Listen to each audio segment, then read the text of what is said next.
Hey, what's up everybody? It's LeeLo, and today we will be talking about chapter 1032 of One Piece. Zoro's battle with King could potentially become one of my favorite Zoro battles in One Piece. Not only is it satisfying the long-awaited desire of giving Zoro his first full power, closely contested fight in the New World, but now Zoro has mentioned he feels the need to learn more about who King is in order for Zoro to win the fight. This works great for us too, because learning more about who King is should also answer long-awaited questions that many fans have. The end game of One Piece, and potentially the true history of One Piece that Law is interested in, all seems to have connections to the Red Line, especially the history of the Red Line. Marco has a flashback to where Whitebeard says, before Marijoa, on top of the Red Line used to be a land of gods. A super vague and mysterious saying from Whitebeard, which had a lot of important themes around it. It felt like this had a connection to God Valley, where Rock's pirates fought Roger and Garp in the past, and a connection to the link between the Celestial Dragons and the Will of D, and reveals that on top of the Red Line, there's a lot of mysteries and lore for the One Piece world. King is a Lunarian, a nearly extinct race from the Red Line, meaning there's a possibility King's race has a long history and has connections to many of the events connected to the endgame lore of One Piece. We could potentially learn more about the Void Century as well, and learning more about King's biology and history should answer mysteries surrounding Sanji's powers. They can help us better understand what Sanji's fire ability really has been this whole time. So Zoro's fight with King is super important because as we learn more about King's backstory and the Lunarian race, it will likely answer many other important questions in the series as well.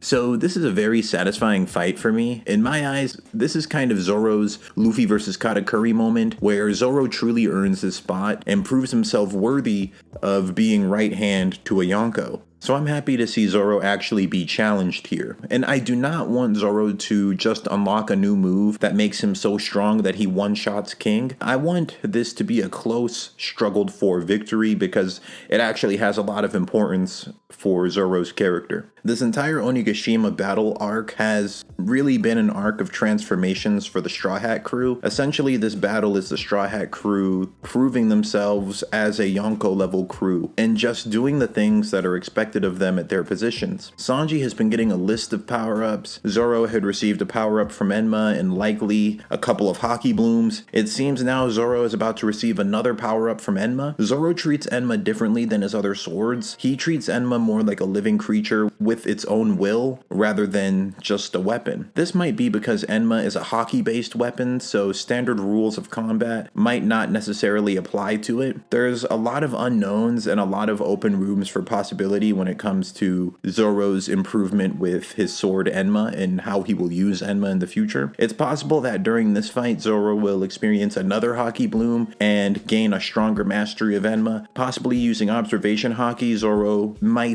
be able to sense the feelings of Enma, and Zoro could learn one of Oden's techniques and use the technique to defeat King. Let me know what you guys think will happen with Zoro versus King in the comments. Finally, I wanted to mention that I liked seeing the battle between the CP0 and Apu and Drake. This was my first time consciously noticing that Den Mushis also worked as cameras. I'm interested in seeing the power levels of the CP0 members with masks. They gave off the vibe that if they were to fight Robin and Brook in Robin and Brook's current weakened state, that Robin would get captured. So seeing how they do against Drake and Apu, two pretty powerful characters, that'll definitely be interesting to see. But yeah, that was everything I wanted to cover today, guys. What did you think of the chapter? Did you like it? Did you dislike it? Let me know what you thought about the chapter and what you thought about the video in the comments. Thank you for watching, and you guys have a great rest of your day.